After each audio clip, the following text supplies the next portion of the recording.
ஆண்டவராக இயேசு கிறிஸ்துவின் நாமத்தினாலே உங்களை எல்லாம் சந்திப்பதில் மிகுந்த சந்தோஷம். இன்றைக்கி நாம் ஒரு வேதத்திலிருந்து ஒரு பகுதியை தியானிக்க போகிறோம். நியாயாதிபதிகளின் புஸ்தகம் 16ஆம் அதிகாரம் 25வது வசனத்திலிருந்து நாம் பார்க்க போகிறோம். இப்படி அவர்கள் மனமகிழ்ச்சியாக இருக்கும்போது நமக்கு முன்பாக வேடிக்கை காட்டும்படிக்கு சிம்சோனை கூட்டிக் கொண்டு வாருங்கள் என்றார்கள். அப்பொழுது சிம்சோனை சிறைச்சாலையிலிருந்து கூட்டிக் கொண்டு வந்தார்கள். அவர்களுக்கு முன்பாக வேடிக்கை காட்டினான். அவனை தூண்களுக்கு நடுவே நிறுத்தினார்கள் என்று சொல்லி வாசிக்கிறோம். நாம் இந்த வசனத்தில்தான் இன்றைக்கு பார்க்க போகிறோம். நாம் யாவரும் கண்களை மூடி தேவ சமூகத்தில் ஆண்டவர் நோக்கி பார்க்க போகிறோம்.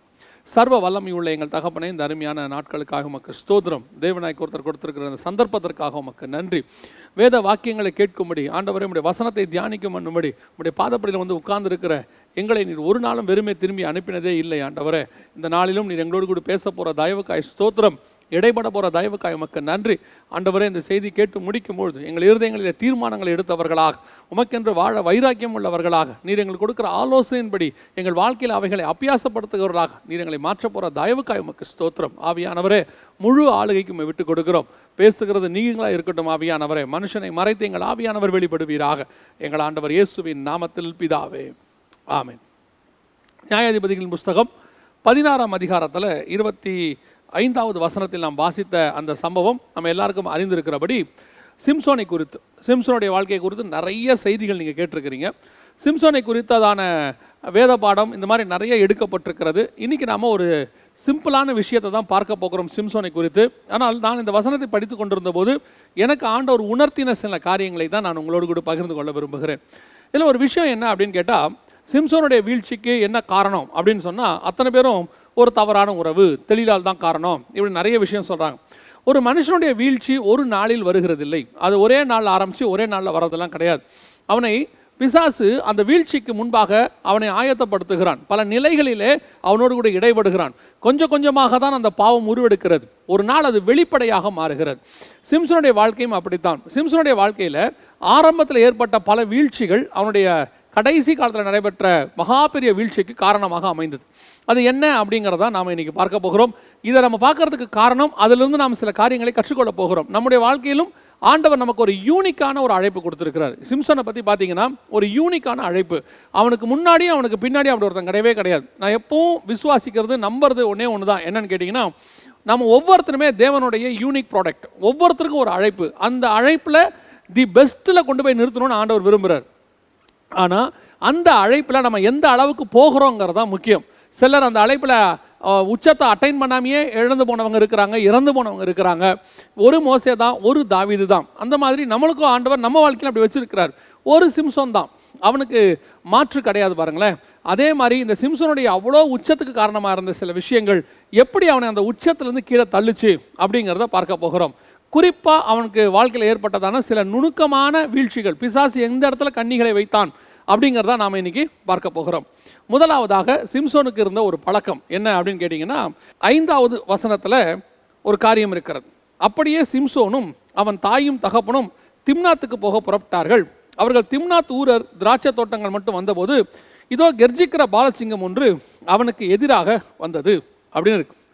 இந்த திராட்சை தோட்டத்துக்கிட்ட இருந்து ஒரு கெர்ஜிக்கிற சிங்கம் வந்தது அப்படின்னு சொல்லி பார்க்குறோம். இது சாதாரணமாக படிக்கும்போது சாதாரணமாக தான் இருக்குது. கொஞ்சம் நீங்கள் யோசித்து பாருங்கள், திராட்சை தோட்டத்துக்குள் சிங்கம் இருக்குமா அப்படிங்கிறது ஒரு ஆச்சரியமான கேள்வி. பொதுவாக திராட்சை தோட்டத்துக்குள்ளே நரி தான் இருக்கும், நரிகளும் குழி நரிகளும் இருக்கும் வசனம் சொல்லுது. சிங்கம் பொதுவாக இந்த மாதிரி திராட்சை தோட்டங்களுக்குள்ளே இருக்காது. திராட்சை தோட்டத்துக்குள்ளே குட்டி சிங்கம், பாலசிங்கம் ஒன்று இருந்தது அப்படின்னு வசனம் சொல்லுது. இந்த சிங்கத்துக்கு அடையாளமாக என்ன சொல்லப்படுகிறது? வேதத்தில் 2 வகையான சிங்கம் நமக்கு இருக்குது, நம்ம அறிந்திருக்கிறபடி. ஒன்று நம்முடைய யூதா கோத்திரத்து சிங்கம், நம்முடைய ஆண்டவர். இன்னொன்று எவனை விழுங்கலாமோ என்று கெர்ஜிக்கிற சிங்கத்தை போல இருக்கிற பிசாசு. இப்போ இந்த சிம்சோன் வந்தது திராட்சை தோட்டத்துக்கிட்ட, அங்கிருந்து சிங்கம் வந்தது. பொதுவாக திராட்சை தோட்டத்தில் சிங்கம் வராது, ஆனால் அங்கிருந்து வந்துச்சு. என்ன இதுக்கு பின்னாடி என்ன இருக்குது, நம்ம கற்றுக்கொள்ள வேண்டிய ஒரு விஷயம் என்ன அப்படின்னு கேட்டிங்கன்னா, இந்த Samson standing in the wrong place. அதாவது அவன் ஒரு தப்பான இடத்தில் நிற்கிறான். என்னங்க தப்பான இடம்? திராட்சை தோட்டம் தப்பான இடமா அப்படின்னு கேட்டிங்கன்னா, சிம்சோனுக்கு ஒரு அழைப்பு இருக்கிறது. என்ன அழைப்பு இருக்குதுன்னா, நசரேய விரதம் இருக்கக்கூடியதான ஒரு அழைப்பு. இந்த நசரேய விரதம் இருக்கிறவர்கள் எப்படிப்பட்டவர்களாக இருக்க வேண்டும் என்று சொல்லி அவர்களுக்கு சில சட்டத்திட்டங்களை என்னாகமத்தின் புஸ்தகம் 6ஆம் அதிகாரத்தில் கர்த்தர் வகுத்து வச்சிருக்கிறார். அதில் என்ன சொல்லியிருக்கிறார் பாருங்க, 6ஆம் அதிகாரம் 3வது வசனம், என்னாகமத்தின் புஸ்தகம். அப்படிப்பட்டவன் திராட்சை ரசத்தையும் மதுபானத்தையும் விளக்க கடவன். அவன் திராட்சை ரசத்தின் காடியையும் மற்ற மதுபானத்தின் காடியையும் திராட்சை ரசத்தினால் செய்த எவ்விதமான பானத்தையும் குடியாமலும் திராட்சை ரச பழங்களையாவது திராட்சை பழங்களையாவது திராட்சை வற்றல்களையாவது புசியாமலும் நான் நசரேயனாய் இருக்கும் நாளெல்லாம் திராட்சை செடி விதை முதல் தோல் வரையிலும் உள்ளவைகளில் செய்யப்பட்ட யாதொன்றையும் புசியாமலும் இருக்க கடவன் அப்படின்னு இருக்கு. இந்த வசனத்தை நல்லா வாசித்து பாருங்க. இஸ்ரவேலுக்கு நசரேய விரதம் என்பது ஒரு மிக முக்கியமான ஒரு விரதம். அது வந்து ஒரு ஸ்பெசிஃபிக்கான அழைப்பு. இந்த அழைப்பை பெற்றிருக்கிறவன் எப்படிப்பட்டவனாக இருக்கணும் அப்படின்னு கேட்டிங்கன்னா, திராட்சரத்த வத்தல்லிருந்து அதோட தோல் முதல் கொண்டு கூட அவன் கிட்ட போகக்கூடாது. அப்படி ஒரு மிக முக்கியமான ஒரு அழைப்பை பெற்றவன் தான் நசரேய விரதம் உள்ளவன். இப்போ சிம்சோன் அந்த நசரேய விரதத்தை பெற்றுக்கொண்டவன் என்று சொல்லி நம்ம வேதத்தில் வாசிக்கிறோம். இந்த சிம்சோனை குறித்து நல்லா பார்த்தீங்கன்னு சொன்னால், இந்த திராட்சை ரசத்தையோ எதையோ பருகவே கூடாது. சிறு வயது முதல் கொண்டு அப்படி இருக்க அவனுக்கு வாய்ப்பு இல்லை. அவன் தாய் தகப்பன் அப்படி வளர்த்துருக்கலாம். ஆனால் இன்றைக்கி அவன் எங்கே நிற்கிறான், எந்த இடத்துல ஸ்டாண்ட் பண்ணி நிற்கிறான்னு பார்த்தீங்கன்னா, ஒரு திராட்சை தோட்டத்துக்குள்ளே நிற்கிறான். அந்த திராட்சை தோட்டத்துக்குள்ளே நிற்கும் பொழுது தெளிவாக தெரியுது, வரக்கூடாத சிங்கம் அந்த இடத்திலிருந்து வருகிறது. பொதுவாக கர்த்தர் நியமிக்காத இடத்துல, கர்த்தர் அனுமதிக்காத அல்லது கர்த்தர் நமக்கு ரெஸ்ட்ரிக்ட் பண்ணிக்கிற இங்கே போகாத அப்படின்னு சொல்கிற இடத்துக்கு நீங்கள் போகும்போது தான் உங்களுடைய வீழ்ச்சியானது ஆரம்பிக்கிறது. பொதுவாக நம்ம எங்கே, நமக்கு எதிரி எங்கே இருக்கிறான், பிசாசு எங்கே இருக்கிறான், நீங்கள் நினைக்கிற மாதிரி பிசாசு சுடுகாட்டில் இருக்க மாட்டான். சுடுகாட்டிலேருந்து பிசாசு பைபிளில் இருக்குது, கல்லறையிலேருந்து அவன் வந்தான்னு சொல்லி. நாம் சுடுகாட்டுக்கு போகிறவங்க, நைட்டில் போகிறவங்க, அந்த வழியாக போகிறவங்களாம் என்ன சொல்லுவாங்கன்னா, அந்த பக்கம் போகாதீங்க, அங்கே பிசாசு இருக்கும். அப்படிலாம் பிசாசு அங்கே இருப்பான் இங்கே இருப்பான்லாம் நீங்கள் எதிர்பார்த்து போகிற இடத்துல பிசாசு இருக்காது. ஆனால் நீங்கள் எதிர்பார்க்காத இடத்துல பிசாசு இருக்கும். நான் நினைக்கவே இல்லைங்க இந்த இடத்துல இப்படி நடக்கும், இப்படி ஏற்படும், நான் நினைக்கவே இல்லை, நான் அந்த இடத்துக்கு போயிருக்கக்கூடாது. நிறைய பேர் வீழ்ச்சி அடைஞ்ச பிறகு அவங்க சொல்கிற ஒரு வார்த்தையில் ஒன்று என்னென்னா, நான் இந்த இடத்துக்கு போயிருக்கக்கூடாது, தேவசித்தம் இல்லாமல் அந்த இடத்துக்கு நான் போயிட்டேன். தேவன் உன்னை அனுமதிக்காத இடத்தில், ஒரு திராட்சை ரச வற்றல் கூட நீ தொடக்கூடாது, புசிக்கக்கூடாதுன்னு சொல்கிற இடத்துல நீ எங்கே போகிற, அந்த தோட்டத்தின் வழியாகவே போகிற. அதாவது கர்த்தர் உனக்கு ரெஸ்ட்ரிக்ட் பண்ணதான பகுதிக்குள்ளே நீ கடந்து போய் கொண்டிருக்கிற. கர்த்தர் அனுமதிக்காத இடத்துல நீங்கள் போயிட்டுருக்கிறீங்க. சில நேரங்கள் நம்ம அப்படி தான் செய்கிறோம். சில சுச்சுவேஷன்ஸ்னால சில நேரத்தில் இப்போ என்ன நடக்கும், நம்ம இந்த வழியாக சுற்றி போகிறத விட இப்படி போனால் கொஞ்சம் ஷார்ட்கட்டாக இருக்குமே அப்படின்னு நினச்சி கூட போயிருக்கலாம். நம்முடைய கர்த்தர் அனுமதிக்காத இடம், you must be very careful at all the time. எப்போவுமே நீங்கள் ஒரு விஷயத்தில் ரொம்ப கேர்ஃபுல்லாக இருக்கணும். கர்த்தர் ஒரு விஷயத்தை உங்களுக்கு அனுமதிக்கலைன்னா அது இல்லை தான், போய் கேட்கக்கூடாது. நான் அந்த இடத்துக்கு போகலாமா, அந்த பக்கம் போகலாமா. நம்ம ஆண்டவர் ஒன்று விளக்கினார்னா விளக்குனது தான். அவன் வாழ்நாளெல்லாம் நசரேய விரதம் இருக்கிற போது இதை அவன் தொடக்கூடாதுன்னு பைபிள் சொல்லுது. அதான் பிலேயாமுக்கு ஆண்டவர் வார்த்தை சொல்கிறாரு, நீ போகாதுன்னு. இவர் போய் என்ன செய்கிறாரு, நான் போகட்டுமான்னு இன்னொரு வாட்டி 2 தடவை 3 தடவை கேட்குறாரு. அதே மாதிரி தான் பழத்தை சாப்பிடக்கூடாதுன்னு கர்த்தர் சொல்கிறாரு. இவர் என்ன பண்ணுறாரு, அந்த பழத்துக்கிட்ட போய் நின்று அது பார்வைக்கு இன்பம் புசிப்புக்கு ஏற்றது அப்படின்னு நினைக்கிறாங்க. ஒரு விஷயத்தை கர்த்தர் அனுமதிக்கலைன்னா அந்த பகுதிக்கே போகாமல் இருக்குது. என்னை பொறுத்த வரைக்கும் நான் சொல்லுவேன், பழத்துக்கிட்ட போயிட்டு அதை பார்த்துட்டு அதற்கு பிறகு நான் இதை சாப்பிடக்கூடாதுன்னு சொல்கிறத விட அந்த பழத்துக்கிட்ட மரத்துக்கிட்ட போகாமல் இருப்பதே நல்லது. அதுதான் மிகச்சிறந்தது. ஆண்டவர் ஒரு பகுதியில் உங்களை விலக்கி இருக்கிறாரா, ஆண்டவர் உன்னை பகுதியில் வேணான்னு சொல்கிறாரா, இவங்க பர்டிகுலராக அங்கே தான் போய் நிற்பாங்க. ஏன்னா பிசாசு என்ன செய்வான் தெரியுமா, அங்கே தான் உங்களை வர வைப்பான். ஏன்னா அந்த திராட்சை ரச வாசனை, அந்த திராட்சை ரசம் எல்லாமே அந்த அந்த பகுதி அங்கே தான் வர வைப்பான். ஆனால் உங்களுக்கு தெரியாது, உங்களை அழிக்கிற சிங்கம், உங்களை எதிர்க்கிற சிங்கம் அங்கே தான் குடியிருக்கும். இந்த பாலசிங்கம் அங்கே தான் இருக்கும். நீங்கள் நினையாத இடத்துலேருந்து உங்களை எதிரி வருவான். கர்த்தரை அனுமதிக்கிற இடத்துல நீங்கள் நிற்கும் போது உங்களுக்கு ஒரு எச்சரிப்பு இருக்கும், ஒரு காஷன் இருக்கும். ஆனால் கர்த்தரை அனுமதிக்காத இடத்துல நீங்கள் போகும்போது அந்த சிங்கம் பின்னாட்களில் அவனுக்கு என்ன பாதிப்பை உண்டாக்குச்சுன்னு நீங்கள் நல்லா கவனிச்சுக்கொள்ளுங்க. இப்போ அவன் திராட்சை தோட்டத்தை அவன் என்ன செஞ்சுட்டான், வந்துட்டாரு, அது உள்ள சிங்கம் வந்துச்சு. இப்போ அவருடைய எல்லைக்குள்ளே இவர் வந்துட்டார், அவர் பார்டருக்குள்ளே இவர் போயிட்டார். பார்டருக்குள்ளே போனவொடனே சிங்கம் எதுக்குது. இப்போ சிங்கத்தை இவர் ஜெயிச்சிட்டார், அவரை அங்கே போய் சிங்கத்தை இவர் ஜெயிச்சிட்டாரு, அதை எந்த மாற்று கருத்தும் இல்லை. உயிரோடு இருக்கும்போது சிங்கத்தை இவன் ஜெயித்தான். பின்னாடி நல்லா கவனிச்சு பாருங்க, செத்த சிங்கம் இவனை ஜெயிக்கும். அதான் அவங்ககிட்ட இருந்த ப்ராப்ளம். என்ன ப்ராப்ளம் அப்படின்னு கேட்டிங்கன்னு சொன்னால், இப்போ அந்த சிங்கத்தை இவன் ஜெயிச்சிட்டானா, இவன் இப்போ செய்யக்கூடாத அடுத்த தப்பு ஒன்று செய்வான். என்ன செய்வான்னா, அந்த சிங்கத்துக்குள் இருக்கிற தேனீ கூட்டத்தை தான் எடுத்து அவன் சாப்பிடுவான்னு வசனம் சொல்லுது. இந்த தேன் கூட்டம் எங்கே இருக்குது, செத்த சிங்கத்துக்குள்ளே இருக்குது. வசனம் சொல்லுது, இவன் செத்த பிரேதத்தண்டையில் ஒன்று கூட இவன் போகக்கூடாது. என்னாகமத்தின் புஸ்தகம் 6ஆம் அதிகாரம் 6வது வசனம் சொல்லுகிறது, அவன் கர்த்தருக்கென்று விரதம் காக்கும் நாளெல்லாம் யாதொரு பிரேதத்தண்டையில் போகக்கூடாதுன்னு வசனம் சொல்லுது. அப்போது எந்த பிரேதத்துக்கிட்டையும் இவன் போகக்கூடாது. இப்போ இவன் எங்கே போனான் தெரியுமா, அதே 14ஆம் அதிகாரம் நியாயாதிபதி புஸ்தகம் சொல்லுகிறது, சில நாளைக்கு பின்பு அவன் அவளை விவாகம் பண்ண திரும்பி வந்து சிங்கத்தின் உடலை பார்க்கிறதற்கு வழி விலகி போனான். சிங்கத்தின் உடலை பார்த்து வழி விலகி போனான்ல, சிங்கத்தின் உடலை பார்க்கிறதற்கு விலகி போனான், வழி விலகி போனான். அப்படின்னா என்ன அர்த்தம்? சிங்கத்தை செத்து நாம் ஒரு சிங்கத்தை சாவடிச்சோமே, அது அங்கே இருக்குது, அதை நம்ம ஜெயிச்சோமே, அது எப்படி இருக்குது இப்போ அப்படின்னு பார்க்க போகிறோம். இதுதான் நம்முடைய வாழ்க்கையில் ஏற்படக்கூடிய மிகப்பெரியதான வீழ்ச்சி. வாலிபர்கள் வாழ்க்கையில் பல நேரங்களில் ஆரம்பத்தில் சில பாவத்தை நம்ம ஜெயிச்சிருவோம். அந்த பாவம் நம்மளை விட்டு போயிடுச்சுன்னு நினச்சிருவோம். ஒன்று மட்டும் நினச்சிக்கொள்ளுங்க, அந்த செத்த பாவம் மீண்டும் உங்களை ஜெயிப்பதற்கு வாய்ப்பு இருக்கிறது. பாவம் உயிரோடு தான் இருக்கும், நாம தான் பாவத்துக்கு சாகணும். பாவம் பிசாசு இருக்கிற வரைக்கும் பாவம் இருக்க தான் செய்யும். நாம் அந்த பாவத்தை ஜெயிச்சுட்டு வந்திருக்கிறோம். ஆனால் திருப்பி அந்த பாவம் உங்ககிட்ட வராமல் இருக்கிறது உங்கள் கையில் தான் இருக்குது. பைபிளில் பாருங்கள், பிசாசை விரட்டுவோம், போகிற பிசாசு திரும்பி வரும். அந்த வீடு காலியாக இருந்தால் அது உள்ளே வரும். வீடு காலியாக இல்லாமல் பார்த்துக்கிறதா நம்ம வேலையை ஒழிய திரும்பி பிசாசு வராமல் உங்களால் பண்ண முடியாது. அதை தான் திருப்பியும் சொல்கிறேன், பாவம் இருக்கும், அந்த பாவம் உங்களை தொடாதபடிக்கு நீங்கள் பாதுகாத்துக்கணும். ஒரு பெரிய பரிசுத்தவான் நிமிதமாய் சொல்வார், உங்கள் தலைக்கு மேலே குருவி பறக்க தான் செய்யும், அது தலையில் கூடு கட்டாமல் உங்களை நீங்கள் தான் பார்த்துக்கணும். அதான் உண்மை. சிங்கத்தை ஜெயிச்சிட்டார் யார்? சிம்சன் ஜெயிச்சிட்டார். ஆனால் உயிரோடு இருக்கும்போது சிங்கத்தை இவர் ஜெயிச்சார். இப்போ செத்த சிங்கம் இவரை ஜெயிச்சிருச்சு. காரணம் என்ன தெரியுமா? Is standing in the wrong place. கர்த்தர் ஒரு இடத்துக்கு உன்னை போகக்கூடாதுன்னு சொல்லியிருக்கிறாரு. அது திராட்சை தோட்டமும் அதாவது செத்த உடலும் இருக்கிற இடத்துக்கு நீ போகக்கூடாதுன்னு சொல்லி வச்சிருக்கிறாரு. இப்போ ரெண்டாவது, அவன் கர்த்தர் சொல்லாத இடத்துல நிற்கிறான், கர்த்தர் அனுமதிக்காத இடத்துல அவன் நிற்கிறான். ரொம்ப கேர்ஃபுல்லாக இருந்து கொள்ளுங்க. உங்கள் வாழ்க்கையில் பல த்ரில் இருக்குது. இன்றைக்கி இருக்கிற யூத்ஸுக்கெல்லாம் த்ரில் இருக்குது. என்ன இருக்குது? இப்படி செஞ்சு பார்த்தா என்ன, இப்படி பண்ணி பார்த்தா என்ன, நம்மளால் முடியாதா அப்படின்னு சொல்லி நம்மளே நாமே ஒரு த்ரில். இதுக்கு ஏற்ற மாதிரி கொஞ்சம் பேர் ஃப்ரெண்ட்ஸு கூட இருப்பாங்க, உன்னால் முடியும் செய் அப்படி இப்படின்னு. அதான் சிம்சன் வாழ்க்கையில் நடக்குது. அவர் ஜெயிச்சது மேலே அவருக்கு ஒரு பெருமை. நாம் ஒரு சிங்கத்தை கிழிச்சு போட்டோமே, அது இப்போ எப்படி இருக்குது போய் பார்ப்போம். நீ தான் செத்த இடத்துக்கு போகக்கூடாதே, நீ தான் ஒரு செத்த எந்த ஒரு பிரார்த்தனையிலும் போகக்கூடாதுன்னு வசனம் உனக்கு சொல்லி வச்சிருக்குதே, உனக்கு கட்டளை கொடுத்துருக்கிற ஆண்டவர், நீ அங்கே போன. சில வாலிபர்கள் இவ்விதமாய் செய்வார்கள். எப்படி தெரியுமா? ரட்சிக்கப்பட்டு வந்துடுவாங்க, ஆண்டவர்களை ஏற்றுக்கொண்டு வந்துடுவாங்க. ஏற்றுக்கொண்டு வந்த பிறகு ஆண்டவர் அவர்களை என்ன செய்வார்னு கேட்டிங்கன்னா, பழைய பாவத்தை விட்டு பழைய நண்பர்களை விட்டு கொஞ்சம் பிரிப்பார். அது யூஸ்வலாக நடக்கும், கம்பல்சரி நடக்கும். என்ன நடக்கும்? நீங்கள் ஏற்றுக்கொண்ட உடனே ஒரு சிலரை விட்டு கர்த்தர் பிரிப்பார். என்ன காரணம் அப்படின்னா, அவங்களுக்குள்ள நீங்கள் விட்டுவிட வேண்டிய பாவங்கள் அவங்களுக்குள்ள இருக்கும். நீங்கள் அவங்க கூடவே இருந்தீங்கன்னா அந்த பாவம் உங்களை டெம்ப்ட் பண்ணிக்கிட்டே இருக்கும். திருப்பி அந்த பாவத்தை செய்ய வைக்கிறதுக்கு அவங்க மூலமா பிசாசு கிரியை செய்வான். நீங்கள் இன்னும் பலவீனமாக இருக்கிறீங்க, இப்போ தான் நீங்கள் புதுசாக ஆண்டவர் ஏற்றுக்கொண்டு வந்திருக்கிறீங்க. அப்போ ஆண்டவர் என்ன செய்கிறார்னா, உங்களை பலவீனப்படுத்துகிற உங்கள் சில சிங்கங்களை கர்த்தர் உங்களை விட்டு விலக்குவார். அப்படி விளக்குற இடத்துக்கு நீங்கள் திரும்பி போகக்கூடாது.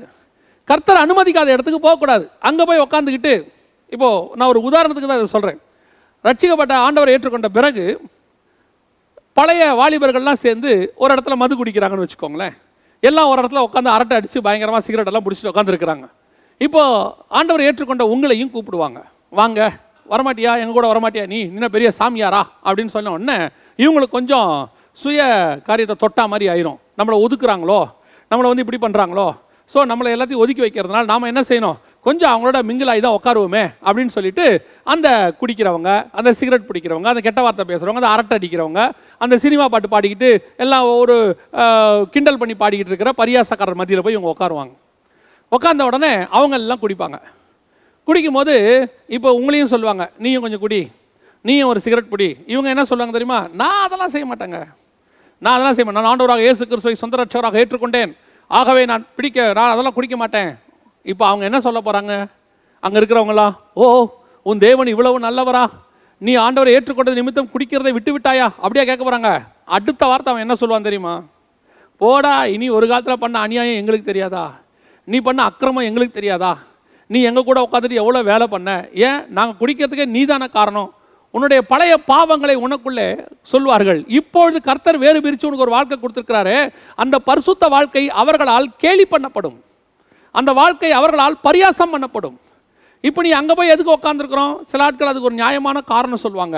அப்படியாவது நான் அவர்களை போய் ஆண்டவருக்குள்ளே கொண்டு வரலாம், சுவிசேஷம் சொல்லலான்னு போய் உட்காந்தேன் அப்படின்னு சொல்லுவாங்க. நல்லா தெரிஞ்சு கொள்ளுங்க, உங்களை சுவிசேஷம் அவர்களுக்கு சொல்ல வைக்கிற காலம் ஒன்று வரும், அப்பொழுது கர்த்தர் கொண்டு போவார். இது அல்ல, அவங்க குடிக்கும் போது உட்காந்துட்டு நீங்கள் சுவிசேஷம் சொன்னால் அவங்க கேட்டுருவாங்களா? அவங்க ஒரு இடத்துல உட்காந்து எல்லாரும் மது குடிச்சிக்கிட்டு இருக்கும்போது நடுவில் உட்காந்து மனம் திரும்புங்கள் பிரியமானவர்களே அவங்க கேட்ட போகிறேன்னா, இதுதான் செத்த சிங்கத்துக்குள்ளே இருக்கிற தேனி. அதில் வேற நம்ம ஆட்கள் சொல்லக்கூடிய ஒரு விஷயம் என்னன்னு கேட்க தெரியுமா? அங்கே போய் உட்காந்துட்டு சொல்லுவாங்க, ஒரு கொக்கோ கோலா அப்படிம்பாங்க. என்னன்னு கேளுங்க, அவங்க எல்லாரும் குடித்தார்கள், மது குடித்தார்கள், நான் மாத்திரம் அவர்கள் நடுவிலே உட்காந்து கொக்கோ கோலா குடித்தேன். அதனால் தூரத்துலேருந்து பார்க்குறவங்க என்ன நினைப்பாங்க, 50 அடி 100 அடியிலேருந்து பார்க்குறவங்க என்ன நினைப்பாங்க, அங்கே ஒரு 15 பாவிகளும் ஒரு பரிசுத்தவானும் உட்கார்ந்திருக்கிறார் பாருங்கள், அப்படியா சொல்ல போகிறாங்க? இல்லை என்ன சொல்லுவாங்க, அவர்கள் அத்தனை பேரும் மது குடிக்கும் போது நடுவில் ஒரு கொக்கோ கோலா கோப்பை இருக்கிறதே அப்படின்னு சொல்ல போகிறாங்க. இன்னும் சொல்ல போனால் அவங்கள விட உங்கள் கோப்பை தான் பார்க்கறதுக்கு மது கோப்பை மாதிரியே தெரியும். நீங்களும் அவர்களில் ஒருவராகத்தான் எண்ணப்படுவீர்கள், நீங்களும் அவர்களில் ஒருவராக பாவமாக தான் எண்ணப்படுவீர்கள். அதான் ரொம்ப முக்கியம். உயிரோடு இருக்கும் போது பாவத்தை ஜெயித்த நீங்கள் இப்போது அந்த பாவம் செத்து விட்டது உங்களுக்குள்ள, ஆனால் உங்களை ஜெயிச்சிருச்சு, உங்களை அது ஜெயிச்சிருச்சு. இப்போ அவன் செத்த சிங்கத்தை சாப்பிடல பாருங்க, அவன் எதை சாப்பிட்டான், அதுக்கு நடுவில் இருந்த தேனி, அந்த பிரேதத்தண்டையில் இருந்த தேனி, அதுக்குள்ள கொஞ்சம் டேஸ்டான விஷயம். நம்ம போய் உட்காந்துருப்போம், என்னது எல்லாரும் அரட்டை அடிப்பாங்க ஆஃபீஸில், ஆனால் அந்த இடத்துல போய் இவங்க உட்காந்துருப்பாங்க. எதுக்காக உட்காந்துருப்பாங்க, அரட்டை கூட அடிக்க மாட்டாங்க, அமைதியாக உட்காந்துரு. ஏன்னா அங்கே பாடப்படுகிற சினிமா பாட்டு உங்களுக்கு ரொம்ப பிடிக்கும். ரட்சிக்கப்படுறதுக்கு முன்னாடி கேட்ட சினிமா பாட்டாக இருக்கும் அந்த பாட்டு. ஓ, அந்த காலத்தில் இந்த பாட்டு எவ்வளோ நல்லா இருக்கும், மைல்டு சாங். அதுக்கப்புறம் அதில் என்ன கருத்து, பழைய கருத்து, அந்த பாருங்க அதில் கவிதை எவ்வளோ நல்லா இருக்குது. செத்த சிங்கம், அது உள்ளே இருக்கிற தேனி உங்களை ஜெயிக்குதுன்னு அர்த்தம். அந்த தேன் கொஞ்சம் டேஸ்ட்டாக இருக்குது, ஆனால் இருக்கிறது எங்கே, செத்த சிங்கத்துக்குள்ள. இன்னைக்கு நிறைய பேருக்கு தேனு தான் தெரியுதே ஒழிய சுற்றி இருக்கிற செத்த சிங்கம் தெரிய மாட்டேங்குது, அசுத்தம் தெரிய மாட்டேங்குது. ஒரு இசையமைப்பாளரோட இசை உன்னை ஈர்க்குது, கேட்கறதுக்கு நல்லா இருக்குது. ஏன், அதில் இருக்க பாட்டு கருத்து கூட நல்ல கருத்தாக இருக்கு. ஆனால் அந்த இசையை அமைத்தது ஒரு செத்த சிங்கம், ஒரு பிசாசின் சிங்கம். அதை கேட்கும் போது தேன் நல்லா தான் இருக்கும், ஆனால் உனக்கு எங்கேருந்து வந்துச்சு தெரியுமா, செத்த சிங்கத்துக்கிட்ட இருந்து வந்துச்சு. இன்னைக்கு நிறைய பேரை இப்படி தான் செத்த சிங்கம் ஜெயிச்சுக்கிட்டு இருக்குது. உயிரோடு இருக்கும்போது விட்டுட்டு வந்துட்டாங்க, ஒரு நாள் இவங்க ஜெயிச்சிட்டாங்க. அதை நான் இனிமேட்டு எனக்கு அது வேண்டாம், அந்த பாவம் வேண்டாம், அந்த சினிமா வேண்டாம், எல்லாத்தையும் தூக்கி போட்டு சோத்திரம் சோத்திரம் சோத்திரம்னு பரிசுத்தாவியை பெற்றுக்கொண்டு ஜபம் வேதவாசி இப்படி ஓடின ஒரு கூட்டம் இருந்துச்சு. ஒரு நாள் வந்தது 10 வருஷம் 20 வருஷம் கழிச்சு வழி விலகி போனார்கள். எதை பார்ப்பதற்கு, செத்த சிங்கத்தை பார்ப்பதற்கு. எதை பார்ப்பதற்கு, செத்த சிங்கத்துக்குள் இருக்கிற தேனியை ருசிப்பதற்கு. Very careful. ஆண்டவருடைய சொல்லாத இடத்துல நின்னா உன் வீழ்ச்சி, கர்த்தர் அனுமதிக்காத இடத்துக்கு போனீங்கன்னா உங்க வீழ்ச்சி. நீங்க அங்க இருக்கிற ஒரு சின்ன சின்ன நல்ல காரியத்துக்கு, அதான் நான் சொல்லுவேன், நன்மை தீமை அறியத்தக்க கனி இருக்குதே, அது வெறும் தீமை நிறைந்த கனி அல்ல, நன்மையும் நிறைந்த கனி. அதுல கொஞ்சம் நன்மையும் இருக்கு. அந்த நன்மையை காட்டித்தான் பிசாசு உங்களை இழுப்பான். சில நேரத்தில் தேவ சித்தம் ஒன்றா இருக்கும், தேவ சித்தம் இல்லாமல் வேற ஒன்று இருக்கும். நான் ஒரு உதாரணத்துக்கு தான் சொல்றேன். தேவ சித்தம் உங்களை இந்த இடத்துல வச்சு கர்த்தர் ஆசீர்வதிக்கிறதா இருக்கு. திடீர்னு நீங்க இங்க இருந்த ஆசீர்வாதமா இருந்தா தேவனுடைய கருவியா மாறிடுவீங்கன்னு பிசாசு திடீர்னு உங்களுக்கு ஒன்று சொல்லுவான், உனக்கு வெளிநாட்டில் வேலை. இப்போ எந்த விதத்தில் பார்த்தீங்கன்னாலும் இதுக்கும் அதுக்கும் செட் ஆகாது. இங்கே இருந்தால் குடும்பத்தோடு இருக்கலாம், இங்கே இருந்தால் நீங்கள் ஊழியம் பண்ணலாம், இங்கே இருந்தீங்கன்னா நீங்கள் அநேகருக்கு பிரோஜனமாக இருக்க முடியும், தாய் தகப்பனோடு இருக்கலாம், எல்லாம் இருக்கும். அங்கே இருந்தீங்கன்னா இது எதுவுமே இருக்காது. மனைவியை பிரிஞ்சிருக்கணும், பிள்ளைகளை பிரிஞ்சிருக்கணும். இங்கே இருக்கிற கிளைமேட்டை விட அங்கே இருக்கிற climate 100 degree Celsius 150 degree Celsius அடிக்கும், வெயிலில் காயணும், குடும்பத்தை பிரிஞ்சிருக்கணும், சரீரத்தினால் ஏற்படக்கூடியதான வேதனைகளெல்லாம் பொறுத்து கொள்ளணும். இதுக்கு நடுவில் அப்புறம் ஏன் அங்கே போகிறோம், அதில் ஒரு சின்ன தேன் இருக்குதுங்க. என்னது, கை நிறைய சம்பளம். இங்கே இருந்தால் 20,000 தான், அங்கே போனால் 50,000. இதுதான் செத்த சிங்கத்துக்குள்ள இருக்கிற தேன். கர்த்தர் உன்னை வச்ச இடம். இதனோட வீழ்ச்சி என்ன தெரியுமா, அங்கே போகும்போது சம்பளம் கிடைக்கும், ஆனால் சம்பளத்தோட சேர்த்து பாவம் வரும். நான் இப்படி போனவங்க எல்லாம் அப்படி செய்கிறவங்கன்னு சொல்லலை, கர்த்தர் உங்களை எதை செய்ய சொல்கிறாரோ அதை செய்யுங்கன்னு சொல்கிறேன். சில நேரத்தில் கிடைக்கிற ஆசீர்வாதத்தை வச்சுக்கிட்டு தேவ சித்தத்தை நிர்ணயம் பண்ணக்கூடாது. கர்த்தர் உன்னை திராட்சை தோட்டம் பக்கம் போகாதங்கிறாரா, போகாதீங்க. திராட்சை வத்தல் முதல் கொண்டு நீ அங்கே இருக்கக்கூடாதுங்கிறாரா, இருக்காதீங்க. செத்த பிரேதத்தண்டையில் போகாதீங்கன்னு சொல்கிறாரா, போகாதீங்க. இல்லைங்க அங்கே ஒரு தேன் இருக்குதுங்க, இல்லைங்க அந்த திராட்சை தோட்டம் வழியாக போனால் அங்கே சிங்கம் இருக்குங்க, அந்த சிங்கம் ஒரு நாள் உங்களை ஜெயிக்கும். அது உயிரோடு ஜெயிக்கும், இல்லை செத்தாவது உங்களை ஜெயிக்கும். அது பிசாசுடைய தன்மை. பிசாசை நல்லா தெரிஞ்சுக்கொள்ளுங்க. நான் எப்பவும் சொல்லுவேன், பிசாசுக்கு ஒரு ஆத்ம பாரம் இருக்குது, அதை நம்ம கற்றுக்கணும். நான் இப்படி சொன்னால் உடனே பிசாசுக்கிட்ட கற்றுக்கணுமா, இவர் ரொம்ப மோசமாக பேசுகிறாரு, இல்லைங்க. அவங்ககிட்ட ஒரு ஆத்ம பாரம் இருக்குது. என்ன ஆத்ம பாரம் தெரியுமா, எப்படியாவது ஆத்மாவை நரகத்துக்கு கூட்டு போயிடணும், அதான் அவன் சித்தம். அதனால் அவன் என்ன செய்கிறான், குழந்தை பிறந்த அன்னையிலேருந்து ட்ரை பண்ணுறான். மோசே பிறந்த அன்னையிலேருந்து ட்ரை. அந்த மோசே அவன் எங்கே வீழ்த்துறான் தெரியுமா? 120வது வருஷத்தில் வீழ்த்துறான். அப்போ தான் கண்மலை அடிக்க வைக்கிறான். அப்போது மோசையை வீழ்த்துவதற்கு அவன் என்ன எத்தனை நாள் வெயிட் பண்ணியிருக்கான் தெரியுமா? 120 வருஷம். இயேசு கிறிஸ்துவை எடுத்துக்கொள்ளுங்க. அவன் இயேசு கிறிஸ்துவை பிறக்கும் போதே கொலை செய்ய தேடினான். அதற்கு பிறகு 30 வருஷம் கழித்து வனாந்தரத்தில் வரான். அங்கேயும் அவர் அவனை ஜெயிக்கிறாரு. அப்போவும் வசனம் என்ன சொல்லுது? சில காலம் அவரை விட்டு விலகி போனான் அப்படின்னு இருக்கு. திருப்பி வரான், கல்லறிய வராங்க, கொல்ல வராங்க, எல்லாம் நடக்குது. சிலுவைக்கு வரைக்கும் வரான், முடிவு பரியந்தம் சாகிற வரைக்கும் ட்ரை பண்ணுறான். சிலுவையில் தொங்கிட்டு இருக்காரு, ரத்தம் சொட்ட சொட்ட உயிர் போகிற முந்திர நிமிஷம் வரைக்கும் ஒரு டெம்ப்டை உண்டாக்குறான். நீ தேவனுடைய குமாரனால் இறங்கி வா. கடைசி வரைக்கும் இயேசு அவனை ஜெயிச்சார். பிசாசுக்கிட்ட அந்த ஆத்ம பாரம் உண்டு. ஒரு ஆத்மாவை சாவறதுக்குள்ளே எப்படியா நரகத்துக்கு கூட்டிகிட்டு போயிடணும். நமக்கு அதே ஆத்ம பாரம் இருக்கணும். சாகிற வரைக்கும் எப்படியாவது ஒரு ஆத்மாவை பரலோகத்துக்கு கூட்டிட்டு போயிடணும். அப்போ பிசாசு எங்கே இருக்கிறான், எப்படி இருக்கிறான்னு தெரியாது, ட்ரை பண்ணிக்கிட்டே இருப்பான். கர்த்தர் ஒரு காரியத்தை ஒன்று செய்ய வேணான்னு சொன்னால் செய்ய வேணாம் தான். பிறக்கும் போது திராட்சை தோட்டத்துக்குள்ளே போகாதேன்னு சொன்னார்னா நீ சாவர வரைக்கும் திராட்சை தோட்டத்துக்கு போகாதுன்னு தான் அர்த்தம். நம்மளும் கொஞ்சம் பேர் என்ன செய்வாங்க தெரியுமா? இப்போ ஆண்டவர் செய்ய வேணான்னு சொல்லிட்டாருன்னா உடனே ஒரு 3 வருஷம் கழிச்சு போய் திருப்பி கேட்குறது, ஆண்டவரே நான் அதை செய்யட்டுமா? நான் தான் உன்னை செய்ய வேணான்னு சொன்னேன், அது 3 வருஷத்துக்கு முன்னாடி, இப்போ செய்யட்டுமா? ஆண்டவர் ஒரு மணமகனை வேணான்னு சொல்கிறாரா? வேணாம் தான். உடனே ஒரு 2-3 வருஷம் கழிச்சு அவர் அப்போ ஆண்டவர் வேணான்னு சொல்லும் போது அவருக்கு வேலை இல்லை, இப்போது அவருக்கு வேலை கிடச்சி நல்லா செட்டில் ஆகிட்டாரு. ஆண்டவரே நான் அவரை திருமணம் செய்து கொள்ளலாமா? அன்னைக்கு வேணான்னு சொன்ன ஆண்டவர் இன்றைக்கும் வேணான் தான். ஆண்டவர் உன்னை வேணான்னு சொன்னது அவருக்கு வேலை இல்லைங்கிறதுக்காக இல்லை, உனக்கு ஏற்ற துணை அவர் இல்லைங்கிறதுக்காக. நம்ம நினச்சிக்கிட்டோம் கேட்கும் போது அவருக்கு வேலை இல்லை, கேட்கும் போது அந்த பொண்ணுக்கு எந்த விதமான ஒரு தகுதியும் இல்லை, இப்போது தகுதி வந்துருச்சு, வேலை கிடச்சிருச்சு, கை நிறைய சம்பாதிக்கிறாங்க, இன்னொரு தடவை ஜெபம் பண்ணலாமா? ஜெபம் பண்ணுங்க. அன்னைக்கு வேணான்னு சொன்ன ஆண்டவர் இன்றைக்கும் வேணாம் தான். உனக்கு ஆரம்பத்தில் கர்த்தர் ஒன்று சொன்னார்னா அது உன் வாழ்க்கைக்கு கர்த்தர் கொடுக்குற முடிவு பரியந்தம் அதுதான். திராட்சை தோட்டத்துக்குள்ளே போகாதன்னா போகக்கூடாது, அவ்வளோதான், ஃபினிஷ். செத்த சிங்கத்துக்கிட்ட போகக்கூடாதுன்னா போகக்கூடாது. இன்றைக்கி ஒரு தீர்மானம் எடுங்க, ஆண்டவரே நீங்கள் சொல்லாத இடத்துக்கு நான் போக மாட்டேன், நீங்கள் எனக்கு ஒரு அனுமதி கொடுக்கலையா? கொடுக்கல தான், வேணாம், இது வேணான்ட்டிங்களா, அது வேண்டாம் தான். போய் திருப்பி கேட்டுக்கிட்டு இருக்கக்கூடாது. ஒரு தடவைக்கு 2 தடவை, 2 தடவைக்கு 3 தடவை நீங்கள் கேட்டுக்கிட்டே இருங்களேன். ஒரு நாள் கர்த்தர் சரி போ அப்படிம்பாரு. அதனால் வரக்கூடிய வேதனையை நீ சந்திக்க வேண்டி வரும். கர்த்தருடைய அனுமதி வேறு, கர்த்தருடைய சித்தம் வேறு.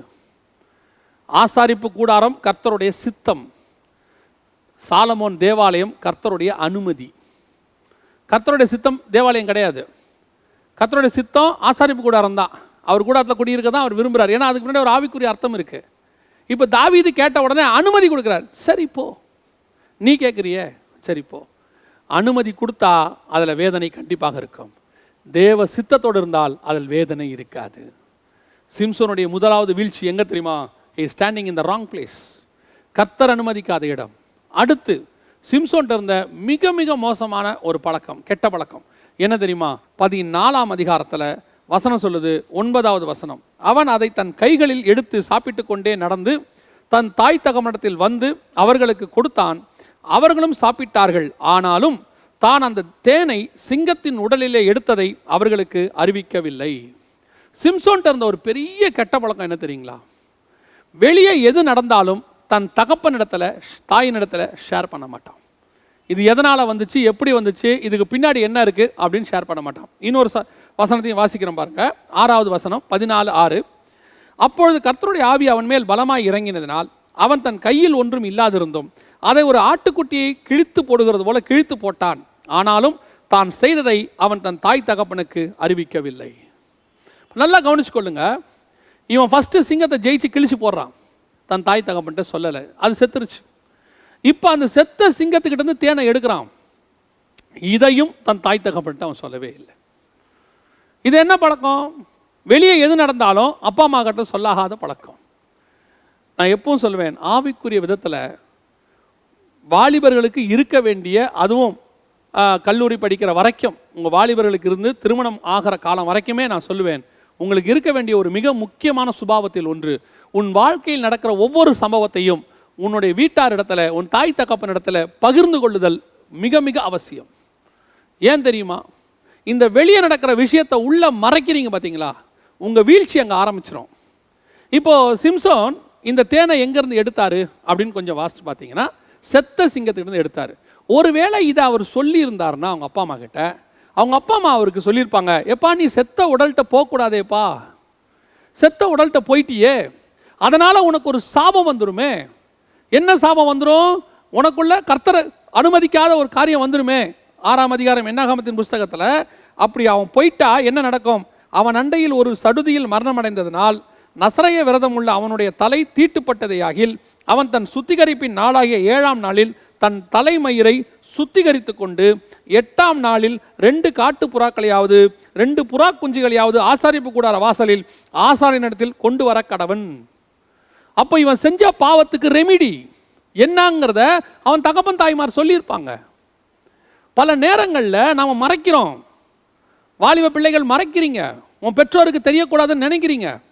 வெளியே நடக்கிற சம்பவம் வெளியே நம்ம வீட்டாருக்கு தெரிஞ்சா ஐயோ பிரச்சனை வந்துடுமே, திட்டுவாங்களே, அடிப்பாங்களே. அவங்க திட்டுவதாக இருக்கட்டும், அடிக்கதாக இருக்கட்டும், அதுகளுக்கு பின்னால் கூட உன் நன்மை ஒன்று இருக்கும். அப்பா அம்மா அவங்களை கண்டிக்கிறது, அப்பா அம்மா அவங்களை திட்டுறது எதுக்காக நினைக்கிறீங்க? உங்கள் நன்மைக்காக தான். உங்கள் வாழ்க்கை பாழாயிடக்கூடாது, அவங்களுக்கு வாழ்க்கையில் நடந்த எந்த ஒரு தப்பும் உங்கள் வாழ்க்கையில் நடந்துடக்கூடாதுங்கிறதுக்காக தான் அவங்க ஸ்ட்ரிக்டாக இருக்கிறாங்க. ஆனால் என்ன நடக்குது? மறைக்கிறோம். மறைக்கிறதுடைய விளைவு என்ன? இந்த பாவத்துக்கு அவன் பரிகாரம் பண்ணவே இல்லை. சிம்சோன் கடைசி வரைக்கும் அவன் தலைமயிரை என்ன செஞ்சிருக்கணும்? மொட்டை அடிச்சிருக்கணும். மொட்டை அடித்தா என்ன ஆகணும்? அவன் வெளியே போயிருக்க மாட்டான். அவன் வெளியே போகாமல் இருந்தால் என்ன ஆகிருக்கும்? பெலிஸ்தரோட சண்டையே வந்திருக்காது. ஏன்னா அவன் தலைமுடியில் தான் மொத்த பவரும் இருக்குது. இப்போ சிம்சோனுக்கு தெரியும், இப்போ நான் போய் நசரேய விரதம் இருக்கிற நான் இந்த தேனை செத்த உடலேருந்து எடுத்தேன்னு சொன்னால் உடனே நியாயப்பிரமாணத்தின் முறைப்படி எனக்கு மொட்டை அடிச்சிருவாங்க. என் பலமே எதில் இருக்கு? முடியில் இருக்கு. இந்த முடி போச்சுன்னா என் பலன் போச்சு, இந்த முடி போச்சுன்னா எல்லாம் போச்சு. அதனால பாவத்தை மறைச்சிட்டார்.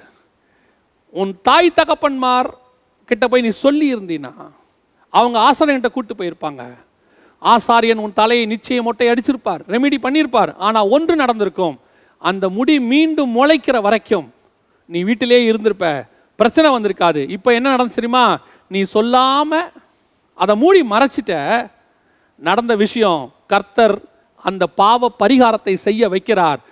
அவர் ஆசாரின் அடிக்க வேண்டிய மொட்டையை பெலிஸ்தர்கள் அடைக்கிறார்கள். அவனுக்கு தெளிலால் அடிக்கிறா மொட்டை. ஏன்? இங்கே அடிக்க வேண்டியது அவனுடைய தலைமயிர் இங்கே ஷேவ் பண்ணியிருக்கணும். ஆனால் இவங்க பண்ணலை. கர்த்தர் நியாயம் இருக்கிறவர். நியாய பிரமாணத்தின்படி அவன் அறுப்புண்டு போனோம், ஆனால் அறுப்புண்டு போக விரும்பலை ஆண்டவர். அவனை திருப்பி சேர்த்துக்கொள்ளணும் உள்ள. அவனை சேர்த்துக்கொள்றதுக்கு என்ன ரெமிடி? சரி, இங்கே இவன் அடிக்க மாட்டான், இவன் வெளியே சொல்ல மாட்டான், அடிக்க மாட்டான். என்ன செய்யணும்? இவனை ஆளை வச்சு மொட்டை அடிக்கிறார். யாரை? எதிரிகள் கையில் கொடுத்து கத்தர் அடிக்கிறார். அதுதான் நடக்கும். நீ ஒருவேளை பாவம் செய்திருந்தால், ஒருவேளை நீ ஒத்துக்கொண்டால், உன் தாய் தகப்பனிடத்தில் சொல்லி இருந்தால் இங்கேயே ரெமிடி நடந்துடும். இங்கே அதான் எப்பவும் சொல்லுவேன், பாவம் நடந்த உடனே நம்ம ஒத்துக்கிட்டோம்னா கர்த்தர் இமிடியேட்டாக நமக்கு ஒரு ரெமிடி வச்சிருப்பார். நாம் அதை மறைச்சு அது யாருக்குமே சொல்லாமல் வச்சு அதுக்கு ஏதாவது ஒரு ஆல்டர்னேட் பண்ணிடலாம், அதை பண்ணிடலாம், இதை பண்ணிடலாம்னு வைக்கும் போது ஒரு நாள் நீ எதிரியின் கையில் பிடிச்சு கொடுக்கப்படுவேன். அதுதான் உண்மை, அதான் நடக்கும். ரெபேக்காள்கிட்ட இருந்த ஒரு நல்ல குணம் என்னன்னு கேட்டிங்கன்னா 24ஆம் அதிகாரம் ஆதியாகமத்தின் புஸ்தகம் சொல்லுது. வெளியே ஒருத்தன் பார்க்குறான், பார்த்து அவளுடைய மகா ரூபவதியாக இருக்கிறான்னு சொல்லி அவளுக்கு ஒரு கடகங்கள்லாம் போட்டு விடுறான். விட்ட உடனே அவள் செஞ்ச அடுத்த வேலை என்ன தெரியுமா? அவள் துரிதமாய் வேகமாய் வீட்டுக்கு ஓடி வெளியே நடந்த எல்லாவற்றையும் தான் தாய் தகப்பான் இடத்துல அறிவித்தாள். இன்னைக்கு வெளியே யாராவது ஏதாவது கொடுத்தா வீட்டில் சொல்கிறீங்களா? வாலிப பிள்ளைகளை என்ன பண்ணுறீங்க? வீட்டில் ஏதாவது கொடுத்தா அப்படியே மறைச்சி புக்குக்குள்ளே வச்சுக்கிறது, யாராவது ஏதாவது வெளியே கொடுத்தா அப்படியே பைக்குள்ளே வச்சுக்கிறது, நைட்டில் தூங்கின பிறகு எடுத்து பார்க்கறது, அதை போய் ஃப்ரெண்ட்ஸுக்கிட்ட ஷேர் பண்ணுறது. இப்படி ஒருத்தர் கொடுத்தாரு, இப்படி ஒருத்தி கொடுத்தா என்ன செய்யலாம்? உடனே அங்கே இருக்கிறவங்க யாருன்னா அரிஸ்டாட்டலும் ப்ளூட்டோவும் கூட இருக்கிறவங்க. அவங்களாம் யாருன்னு கேட்டிங்கன்னா சாக்ரட்டிஸ். அவங்களாம் ஃபிலாசபி படிச்சுட்டு அப்படியே ஐடியா கொடுக்குறவங்க இவங்க எல்லாரும். உடனே அவங்க ஐடியா கொடுப்பாங்க. நீ நாளைக்கு போகும்போது அவர்கிட்ட நின்று பேசு, என்ன காரணம்னு கேளு. இப்படித்தான் நாசமாய் போன வாலிபர்கள் எத்தனையோ பேர், எத்தனையோ பேருடைய வாழ்க்கை நாசமாய் போய்விட்டது. வெளியே ஏதாவது நடந்தால் ஓடி வந்து சொல்லு, வீட்டுக்கு ஓடி வந்து சொல்லு, இப்படி நடக்குது வெளியேன்னு சொல்லு. பிரச்சனை பெருசாகி தீர்க்க முடியாத இடத்துக்கு போன உடனே இப்போ கூட இருந்த ஃப்ரெண்ட்ஸ் எல்லாம் சொல்லுவாங்க, எதுக்கும் அப்பா அம்மா கிட்ட சொல்லிடுவோம், பிரச்சனை பெருசாக போச்சு, நாளைக்கு உன் கூட ஹாஸ்பிட்டல் வாசல்லையும் போலீஸ் ஸ்டேஷன் வாசல்லையும் கோர்ட்டு வாசல்லையும் நிற்க போகிறது யாரு? உன் தாயும் தகப்பனும் தான். கண்ணீரோட உங்க கூட நிற்க போகிறது யாரு? அவங்க தான் நிற்பாங்க. கூட நின்றவங்களாம் என்ன ஆனாங்க? ஓடி போயிடுவாங்க. ஏன்? ஒரு லிமிட்டுக்கு மேலே யாராலையும் உனக்கு உதவி செய்ய முடியாது. ரெபேக்காள் தன் தாய் தகப்பனிடத்தில் ஓடி சென்று அறிவித்தாள் எல்லாவற்றையும். அதனுடைய விளைவு என்ன தெரியுமா? அந்த மனுஷனை கூப்பிட்டு விசாரித்து முறைப்படி எல்லாம் அவர்கள் செய்து, ரெபேக்காள் யார்? மணவாட்டி சபைக்கு அடையாளமாய் மாறி போனாள். சிம்சோனுடைய வாழ்க்கை என்ன? வேடிக்கை காட்டுகிறவனாய் மாறி போனாள். காரணம் என்ன? எதையுமே வீட்டில் சொல்றதில்ல, மறைக்கிறது. இது பிள்ளைகளுக்கு மாத்திரம் நான் சொல்லவில்லை, கணவனுக்கும் சொல்லுகிறேன், மனைவிக்கும் சொல்லுகிறேன். கணவனும் மனைவிக்கும் நடுவில் ரகசியங்கள்னு ஒன்று இருக்கக்கூடாது. வெளியே ஒரு விஷயம் நடக்குதா, ஓடி வந்து வீட்டில் சொல்லுங்க. வீட்டில் நடக்கிற விஷயத்தை வந்து கணவன்கிட்ட சொல்லுங்க. உடனே மறைக்கிறது. கணவன்மார்களுக்கும் சொல்கிறேன், யாராவது சம்மந்தம் இல்லாதவங்க ஆஃபீஸில் உங்கள்கிட்ட அன்பாக பேசுகிறாங்களா, முதல்ல வீட்டில் சொல்லுங்கள். ரொம்ப என்ஜாய் பண்ணாதீங்க உட்காந்து அதில், அவங்க பேசுகிறதுல அவங்க பண்ணுறதுலாம் அப்படியே சந்தோஷமாக களி கூறாது. நல்லா தெரிஞ்சுக்கொள்ளுங்க. இப்படியெல்லாம் செஞ்சுட்டு வாட்ஸ்அப் அனுப்பிட்டு எஸ்எம்எஸ் அனுப்பிட்டு டெலீட் பண்ணிட்டா எல்லாம் முடிஞ்சிடும்னு நினச்சிடாதீங்க. ஒரு நாள் கர்த்தர் கொண்டு வந்து நியாயத்தில் நிறுத்துவார். வசனம் சொல்லுது. யாருக்கும் தெரியாது, தெரியாமல் போயிட்டுருக்கு, ரகசியமாக போயிட்டுருக்கு. ஒரு நாள் பிரச்சனை வெடிச்சு வந்து நிற்கும். அன்னைக்கு உனக்கு துணைக்கு யாரும் இருக்க மாட்டாங்க, உன் குடும்பம் தான் வந்து நிற்கும். அந்த சூழ்நிலையில் உன் துணைக்கு உன் பெற்றோர் வந்து நிற்பாங்க, உன் கணவன் நிற்பான், உன் மனைவி தான் நிற்பாங்க, வேறு யாரும் வரமாட்டாங்க. You must be very careful. இன்னைக்கு மறைக்கிறது, அதுவும் இந்த கடைசி காலத்தில் மறைக்கிறதுங்கிறது ஒரு சர்வ சாதாரணமான விஷயமா போச்சு.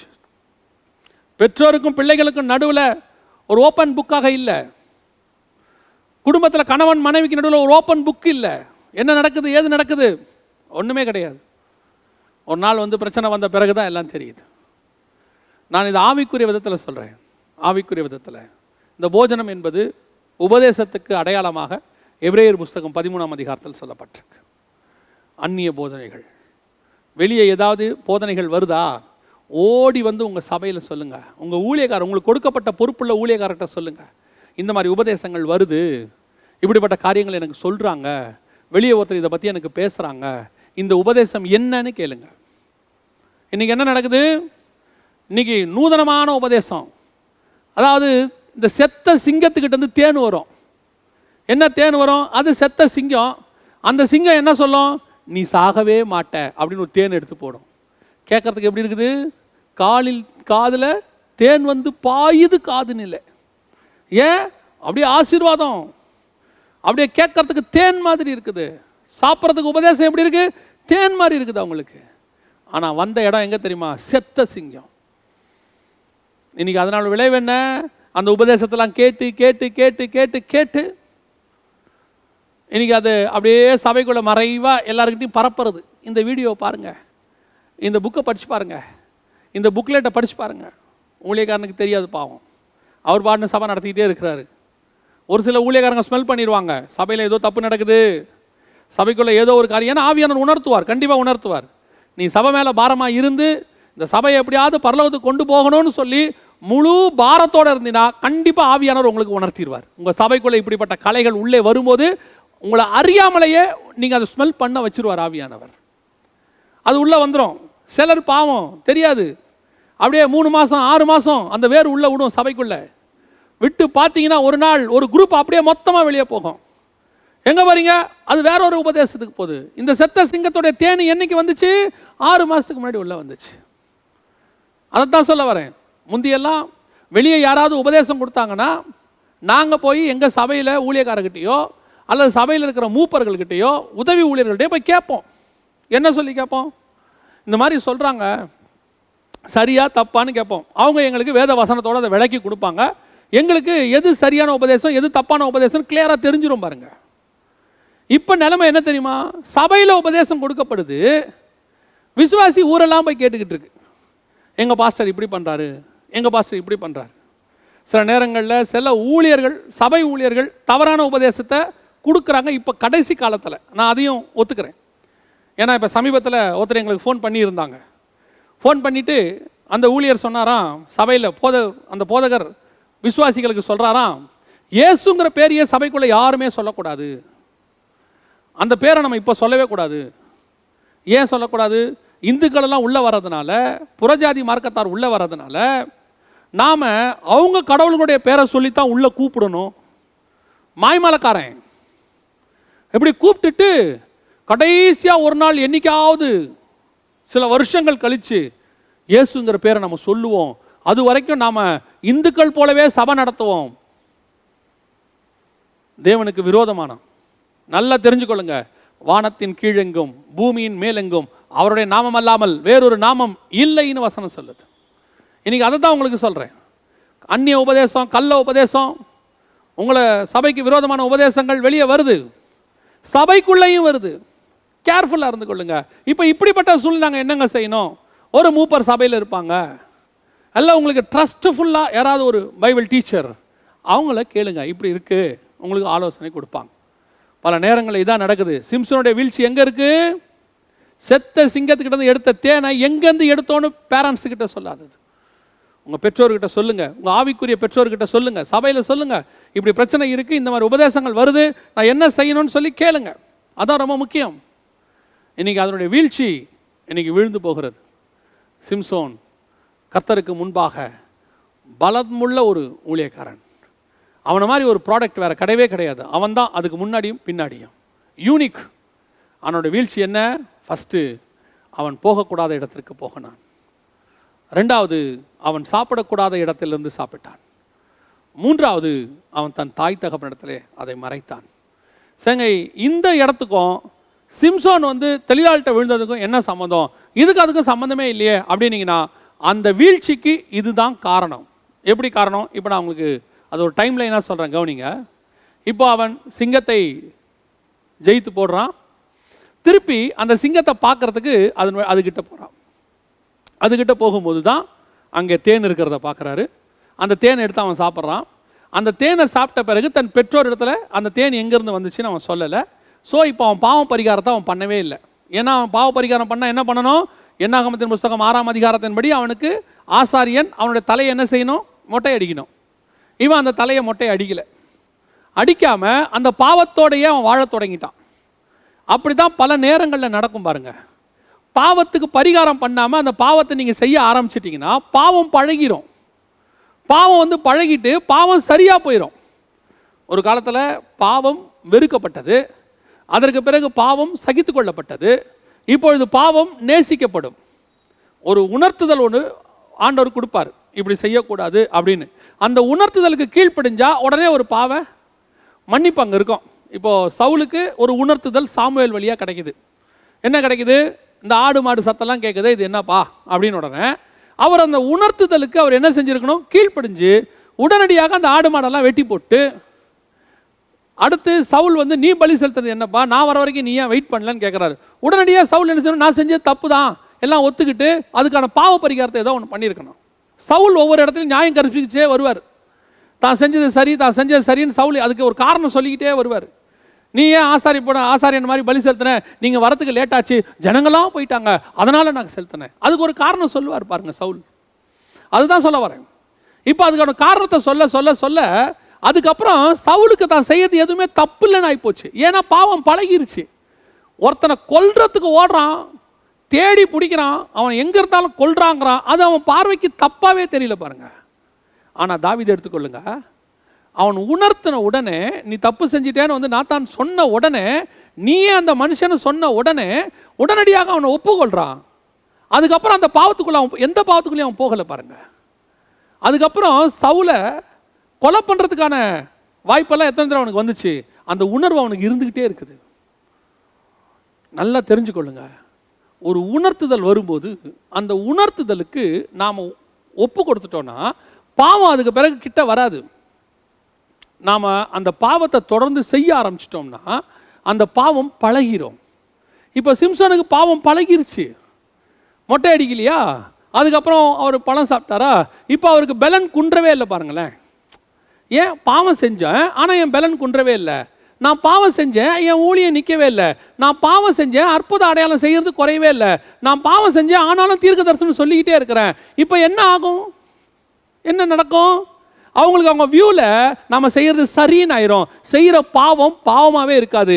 இப்பேற்பட்டவங்க தான் கடைசி காலத்தில் நியாய தீர்ப்பு வரும்போது உம்முடைய நாமத்தினாலே தீர்க்க தரிசனம் உரைத்தோம் அல்லவா, உம்முடைய நாமத்தினால பிசாசுகளை துரத்தணும் அல்லவான்னு சொல்லும் போது கர்த்தர் சொல்வார், உங்களை அறியேன். அப்போ தீர்க்க தரிசனம் நடந்துச்சே ஆண்டவரே, அப்போ அற்புதம் நடந்துச்சே, நீ அந்த பாவத்தில் பழகிட்டப்பா, இது அற்புதம் வேற, இது ஜனங்களுக்காக நான் செய்தது, இதுக்கும் சம்மந்தமே இல்லை. இந்த சுவிட்ச் ஆஃப் ஆனால் இந்த சுவிட்ச் லைட் எரியாதுன்ற மாதிரிலாம் கிடையாது. பாவம் செஞ்ச உடனே இது ஆஃப் ஆகிடும், பாவம் செஞ்ச உடனே தீர்க்க தரிசனம் வரம் போயிடும். அப்படி பார்த்தா ஆண்டவர் பிசாசை என்னைக்கு என்ன பண்ணியிருக்கணும், அவனை கீழே தள்ளும் போது அவங்ககிட்ட இருந்த மொத்த பவரையும் எடுத்து போட்டிருக்கணும். ஆனால் வசனம் சொல்லுது அவனுக்கு என்ன இருக்குது, எல்லாமே இருக்கு. இன்றைக்கும் அவன் அப்படி தான் இருக்கிறான். அவன் அழகை தான் கர்த்தர் மாற்றி சாமலை போல் மாற்றிட்டாருன்னு இருக்கு. மற்றபடி அவங்ககிட்ட இருந்த மியூசிக் டேலண்ட் இன்னும் அவங்ககிட்ட இருக்கு. இன்னும் மியூசிக்கை உலகத்தில் பயன்படுத்திக்கிட்டு தான் இருக்கிறான் பிசாசு. கவனிச்சு கொள்ளுங்க, எப்போவுமே ஒரு பாவ உணர்த்தல் வரும்போது உடனடியாக அந்த பாவத்திலேருந்து வெளிவரத்துக்கு நம்மளை ஒப்பு கொடுக்கணும். அந்த பாவத்தையும் செஞ்சுக்கிட்டு இந்த மினிஸ்ட்ரியை நீங்கள் செய்யும் போது இந்த மினிஸ்ட்ரியும் பாவமும் பாதிக்கப்படும் நீங்கள் நினைப்பீங்க. நான் பாவம் செஞ்சதுனால இந்த மினிஸ்ட்ரி பாதிக்கப்படும்னு. பாதிக்கப்படாது, அது பாட்டு நடந்துக்கிட்டே இருக்கும். இப்போ மோசே அடித்தார்ல, ஆண்டவர் பேச தானே சொன்னார், மோசையை அடித்தார்ல, அடித்த உடனே என்ன நினச்சிருக்கணும், தண்ணி வராமல் இருந்திருக்கணும். தண்ணி வராமல் இருந்தால் என்ன நடந்திருக்கும், மோசேக்கு தெரிஞ்சிருக்கும், ஐயோ தண்ணி வரலையே, எங்கேயோ மிஸ்டேக். ஆனால் கர்த்தர் என்ன பண்ணார், தண்ணி வந்துச்சு. ஏன் தண்ணி வந்துச்சு, அது ஜனங்களுக்கு தேவையான தண்ணி, அது வரும். ஜனங்க பசியோடு இருக்கிறாங்க, தாகத்தோடு இருக்கிறாங்க, அவங்களுக்கு தண்ணி தேவை, அது வந்துக்கிட்டே இருக்கும். ஆனால் மினிஸ்ட்ரி ஃபெயிலியர், மோசே ஃபெயிலியர். ஊழியம் நடந்துச்சு, மோசே ஃபெயிலியர். அதான் சிம்சோனுக்கு. இங்கே சிம்சோனுக்கு என்ன, நான் செத்த இடத்துலேருந்து எடுத்து சாப்பிட்டேன், தேனியை சாப்பிட்டேன், டெட் பாடிக்கிட்ட போனேன், திராட்சை தோட்டத்துக்கு போனேன், ஆனால் ஏன் பவர் என்னை விட்டு போகவே இல்லை, நீ அப்படியே போயிட்டாரு. அதான் சிம்சோனுடைய வீழ்ச்சி. You must be very careful. வரங்களை வைத்து உங்கள் ஊழியங்களை நிர்ணயம் பண்ணாதிருங்கள். உங்கள் தனிப்பட்ட ஆவிக்குரிய வாழ்க்கை வேறு, வரங்கள் வேறு. பிசாசுகளும் வரத்தை யூஸ் பண்ணும், பிசாசும் அற்புதம் செய்யும். அப்போ விசுவாசிகளுக்கு நான் சொல்கிறேன், வரங்களை வைத்து கிரியை நடக்கிறத வச்சு ஒரு ஊழியக்காரனை டிசைட் பண்ணாதீங்க. அதை நாங்கள் ஆரம்பத்தில் சொல்லிகிட்டே இருக்கிறோம். எதை வச்சுமே டிசைட் பண்ணக்கூடாது. அந்த ஊழியக்காரனுடைய வார்த்தையை வச்சு, அந்த ஊழியக்காரனுடைய personal life, it's very important. ஒரு கூட்டம் என்ன சொல்லுது தெரியுமா, எங்கள் ஊழியக்காரனுடைய பர்சனல் லைஃப்பை பார்க்காதீங்க, அவர் எங்களுக்கு ஊழியம் பண்ண வந்தார், அவர் ஊழியம் கரெக்டாக பண்ணுறாரா அதோட விட்டுருங்க. இதே தான் நம்ம விசுவாசிக்கும் பொருந்தோம். விசுவாசி பர்சனல் லைஃப்பை பார்க்காதீங்க, நாங்கள் சர்ச்சுக்கு ஆராதிக்க வந்தோம், கரெக்டாக ஆராதிக்கிறோமா அதை மட்டும் பாருங்கள். அதைத்தான் இன்றைக்கி இருக்கிற யங்ஸ்டர்ஸ் பிடிச்சிட்டு இருக்கிறான். ட்ரெஸ்ஸை பார்க்காதீங்க, முடி வெட்டுறதை பார்க்காதீங்க, எங்களுடைய ஆக்டிவிட்டீஸை பார்க்காதீங்க, எங்கள் டேலண்ட்டை மட்டும் பாருங்கள். ஆண்டவர் உன்னை கொண்டு வந்து சபைக்கு கொண்டு வந்தது, ஊழியத்துக்கு கொண்டு வந்தது, உன் டேலண்ட்டை ப்ரொமோட் பண்ணி உன்னை ஆண்டவர் ஃபேமில் கொண்டு வரதுக்கு இல்லை. ஆண்டவர் கொண்டு வந்தது என் ஆவிக்குரிய வாழ்க்கையை உயர்த்துவதற்கு. இன்றைக்கி நிறைய பேர் அங்கே தான் மிஸ்டேக் நடக்குது. இதெல்லாம் பார்க்காதீங்க. ஏன் இதெல்லாம் பார்க்குறீங்க, நான் எப்படி பாடுறேன்னு பாருங்கள், நான் எப்படி பிரசங்கம் பண்ணுறேன்னு பாருங்கள், என்னுடைய ஊழியத்தில் அற்புதம் அடையாளம் நடக்குதா அதை மட்டும் பாருங்கள். என் தனிப்பட்ட வாழ்க்கையை பார்க்காதீங்க. உள்ள என்ன இருக்குதோ அதானே வெளியே வரும். அப்படி தானே வசனம் சொல்லுது. உனக்குள்ள உலகம் இருக்குது, அது வெளியே வருது. உன்னை நீ தானே ரோல் மாடல். நீ வெளியே பார்க்காத உள்ள மட்டும் பாருன்னா என்ன அர்த்தம்? அப்போ இயேசு கிறிஸ்துவை வெளியே பார்க்கவே வேண்டாம், அவர் என்ன வேணாலும் செஞ்சுட்டு போவார். ஆனால் நீங்கள் உள்ளுக்குள்ளே மட்டும் பார்க்கணுமா? இதுதான் ஊழியக்காரனுடைய வீழ்ச்சி. ஊழியக்காரனுடைய வீழ்ச்சி. உள்ளும் புறமும் பாத்திரம் க்ளீன் பண்ணுன்னு பைபிள் சொல்லுது. உள்ளும் புறமும் மேய்ச்சலை கண்டறின்னு சொல்லுது. வெளியே நீ என்னை கவனிக்காத, உள்ள மட்டும் பாருன்னு சொன்னீங்கன்னா பிசாசுடைய உபதேசத்தில் நீ விழுந்துட்டேன்னு அர்த்தம். ஊழியக்காரனுடைய பர்சனல் லைஃப்பை பார்க்காதீங்க, ஊழியக்காரனுடைய ஊழியத்தை மட்டும் பாருங்கன்னா அதுக்கு ஊழியக்காரன் தேவையே கிடையாது. ஊழியக்காரனுடைய பர்சனல் லைஃப்பை தான் ஃபஸ்ட்டு எழுதுறாரு பவுல். அவன் எப்படி இருக்கணும், அவனுடைய குணாதிசயம் எப்படி இருக்கணும், அவன் ஆக்டிவிட்டிஸ் எப்படி இருக்கணும், அவன் பிள்ளைகள் எப்படி இருக்கணும், அது வரைக்கும் எழுதியிருக்கிறாரு. அவன் பிள்ளைகள் கூட எப்படி இருக்கணும்னு எழுதியிருக்கிறார் பவுல். அப்போ இன்றைக்கி நம்ம எதை வச்சு பார்த்துக்கிட்டு இருக்கிறோம்? என்னுடைய ஊழியம் பக்காவாக நடக்குதா, மற்றதை பற்றி கவலைப்படாதப்பா. உன் பிள்ளைங்கள் வாழ்க்கை கெட்டு போய் கிடக்கு, உன் வாழ்க்கை கெட்டு போய் கிடக்கு, மினிஸ்ட்ரி நல்லா நடக்குது. விசுவாசி என்ன பண்ணுறீங்க? உங்களுக்கு உங்கள் வாழ்க்கையும் அப்படியே தான் இருக்குது, ஊழியக்காரன் வாழ்க்கையும் அப்படி தான் இருக்குது. இப்போ நீங்கள் என்ன முடிவு எடுத்துட்டீங்க? நீ என்ன கேட்காத, நான் ஒன்றை கேட்க மாட்டேன். ரெண்டு பேருமே பரலோகத்துக்கு போக மாட்டீங்க. அப்படி போதிக்கிற ஊழியக்காரனும் போக மாட்டான், அங்கே உட்காந்துருக்கிற விசுவாசியும் போகாது. Very careful. உள்ளும் புறமும் பாத்திரம் பரிசுத்தம் உள்ளதாக இருக்க வேண்டும். அது தேவனுடைய பாத்திரம். ஒருவேளை வெளியே நீ ட்ராமா போட்டுட்டு வெளியே எப்படி நல்லா பரிசுத்தமாக இருக்கிறத காட்டிட்டு உள்ளுக்குள்ள பாத்திரம் அழுக்காக இருந்துச்சு, நியாய தீர்ப்பு நாள் ஒன்று வரும். கர்த்தர் சொல்வார், உன்னை நான் அறியேன். அதுதான் சிம்சோனுக்கு நடந்துச்சு. சிம்சோனுடைய வாழ்க்கையினுடைய வீழ்ச்சி அதுதான். பெற்றோர்கிட்ட எல்லாத்தையும் மறைச்சிட்டு மொட்டை அடிக்காமல் அவர் முடியோடு அழகாக சுற்றிக்கிட்டு இருந்தார். ஒரு நாள் வந்தது, கர்த்தர் எதிரிகள் கையில் பிடிச்சி கொடுத்தார். அவர்கள் மொட்டை அடித்தார்கள் அவனை. ஆசாரியன்கிட்ட போயிருந்தால் அவனே அழகாக அடிச்சிருப்பான். அடிச்சுட்டு ஒரு வாரம் வெயிட் பண்ணுன்னு இருப்பான். ஒரு வாரம் கழித்து முடி முளைக்கும், மீண்டும் உன் வல்லமை வரும்னு சொல்லியிருப்பான். இப்போ எதிரிகிட்ட போனதுனால என்னாச்சு? முடியும் போச்சு, கண்ணும் போச்சு, புகழ் போச்சு, ஊழியம் போச்சு, எல்லாம் போச்சு. ஒரு வேளை சிம்சோன் அந்த இடத்துல தன் தாய் தகப்பன்கிட்ட சொல்லியிருந்தானா என்ன பண்ணியிருப்பாங்க? ஆசாரியன்கிட்ட கூட்டிட்டு போயிருப்பாங்க. ஆசாரியன் என்ன பண்ணியிருப்பாரு? அந்த இடத்துல, வா சிம்சோன், நீ பண்ண தப்பு தான், நம்ம மொட்டை அடிச்சிருவோம், ஒரு இடத்துல உட்காரு, ஒரு வாரம் வெயிட் பண்ணு, மீண்டும் முடி முளைக்கும், புறா குஞ்சுகளை கொண்டு வந்து கொடு, பலி கொடுக்கலாம், உனக்கு பதிலாக புறா குஞ்சு போயிடும், நீ திருப்பியும் ஊழியம் தொடரணும்னு அவனுக்கு ஒரு ரெமிடி கிடச்சிருக்கும். இப்போ என்ன நடந்துச்சு தெரியுமா? சிம்சோன் மறைச்சதுனால, யாருக்கும் தெரியாதுன்னு மறைச்சதனுடைய விளைவு என்ன தெரியுமா? கண்ணு போச்சு, புகழ் போச்சு, சிம்சோன் மேலே இருந்த பயம் போச்சு, கை விலங்கு போட்டு வேடிக்கை காட்டுகிறவனாய் மாறினானாம். 16ஆம் அதிகாரம் 25வது வசனம் நியாயாதிபதிகள் புஸ்தகம் சொல்லுகிறது, வேடிக்கை காட்டினான் அவர்களுக்கு முன்பாக. யாருக்கு முன்பாக வேடிக்கை பொருளாக மாறிட்டான் தெரியுமா? எந்த பெலிஸ்தர் இவனை பார்த்து பயந்தாங்களோ, எந்த பெலிஸ்தர் ஒரு பொம்பளை பின்னாடி போய் ஒளிஞ்சிக்கிறான், தெளிலாள் பின்னாடி போய் ஒளிஞ்சிக்கிறாங்க, எப்படியாவது சிம்சனை பிடிச்சி கொடுத்துரு, எங்களால் முடியல, எத்தனை பேர் போனாலும் அடிக்கிறான். அவனுக்குள் ஒரு ஸ்பிரிச்சுவல் பலம் இருந்துச்சு. அந்த பலத்தினுடைய வீழ்ச்சி எங்கே வந்தது தெரியுமா? அவன் மறைச்சதுனால. இப்போ என்ன ஆயிடுச்சு? வேடிக்கை பொருள், கோமாளி மாதிரி மாறிட்டான். நிறைய ஊழியக்காரங்களை நாம் பார்த்துருக்குறோம், அவனுடைய முடிவு காலம் கோமாளித்தனமாய் மாறிடுச்சு. வேடிக்கை பொருளாக அவங்க பார்க்கறதுக்கு ஒரு காலத்தில் கர்த்தருக்கென்று ஃபயரா, சிங்கம் போல, ஆண்டவருக்கென்று வல்லமையுள்ள ஊழியக்காரர்களாக எடுத்து வல்லமையாக பயன்படுத்தப்பட்டார்கள். முடிவு காலத்தில் கோமாளி மாதிரி மாற்றி வச்சிருக்கான் பிசாசு. அவங்கள பார்க்கறதுக்கு வேடிக்கை பொருளாக, அடுத்தவங்க சிரிக்கிற பொருளாக, அடுத்தவர்கள் பார்த்து அவர்களை பார்த்து நகைக்கிற பொருளாக மாறி போய் நிற்கிறார்கள். காரணம் என்ன? தன் பாவத்தை ஒத்துக்கொள்ளாத தன்மை, தன் பாவத்தை விட்டு வழி விலகாத தன்மை. இன்னைக்கு ஆண்டவர் நமக்கு ஒரு வாய்ப்பு கொடுக்கிறாரு. தன் பாவங்களை மறைக்கிறவன் வாழ்வடைய மாட்டான், அவைகளை அறிக்கை செய்து விட்டு விடுகிறவனோ தேவனிடத்தில் இரக்கம் பெறுவான். தேவன்கிட்ட போயிருங்க. பாவம் செஞ்சிட்டிங்கன்னா, நான் சொல்கிறேன், பாவம் செஞ்சிட்டிங்கன்னா உங்களுக்கு ரெமிடி தேவனாகிய கர்த்தர் ஒருவர் மட்டுமே, நோ அதர் பர்சன். வேற எங்கே போனாலும் உனக்கு ரெமிடி கிடைக்காது. ஒருவேளை அந்த பாவத்தை நீங்கள் மறைச்சிட்டிங்கன்னா, ரெமிடி பண்ணாமல் விட்டுட்டிங்கன்னா, நடக்கிற நல்ல விஷயங்களை மட்டும் வச்சுக்கிட்டு எல்லாம் கரெக்டாக பர்ஃபெக்டாக போயிட்டுருக்குது, அப்போ நம்ம ஆண்டவர் நம்மக்கிட்ட கூட தான் இருக்கிறாரு அப்படின்னு நினச்சிக்கிட்டிங்கன்னா ஒரு நாள் கணக்கு தீர்ப்பார். ஏன்னா கணக்கு தீர்த்தா தான் அவனை பரலோகத்துக்கு கூட்டு போக முடியும். அவன் நீதி உள்ள நியாயாதிபதி, நீதிமானுக்கு இங்கேயே சரி கட்டப்படும், இங்கேயே கணக்கு தீர்ப்பார். கணக்கு தீர்க்கும் போது என்ன நடக்கும் தெரியுமா? மொட்டை அடிப்பாங்க, புறஜாதியார் மொட்டை அடிப்பாங்க. கணக்கு தீர்க்கும் போது என்ன ஆகும் தெரியுமா? கண்ணு பிடுங்குவாங்க. கணக்கு தீர்க்கும் போது என்ன ஆகும்? கை விலங்கு போடுவாங்க. உன்னை பப்பட்டா கொண்டு போய் நிறுத்துவார் ஆண்டவர், கேலி பொருளாய் நிறுத்துவார். உண்மை சரி பண்ணிக்கணும். சான்ஸ் ஆண்டவர் வாய்ப்பு கொடுக்குறாரு. வாய்ப்பு இருக்கும்போதே தேவ சமூகத்தில் ஒப்பு கொடுத்துடணும். இன்றைக்கி நிறைய பேர் கேலி பொருளாக மாறிட்டே வராங்க. ஆண்டவர் சமூகத்தில் நீங்கள் ஒப்பு கொடுப்போம். அப்போ இதுலேருந்து எனக்கு ரெமிடியே இல்லையா அப்படின்னு கேட்டிங்கன்னா, நீங்கள் ஒப்பு கொடுங்க, ஆண்டவர்கிட்ட ஒப்பு கொடுங்க. ஆண்டவரே, நான் இன்னென்ன காரியங்கள் செஞ்சுருக்கிறேன், எனக்கு ரெமிடி கொடுங்க, நான் பாவம் செஞ்சுட்டேன் அப்படின்னு சொல்லுங்கள். உங்களை கொண்டு கர்த்தர் ஒரு காரியம் செய்ய போகிறார். அதை மட்டும் நான் சொல்லிட்டு முடிக்கிறேன்.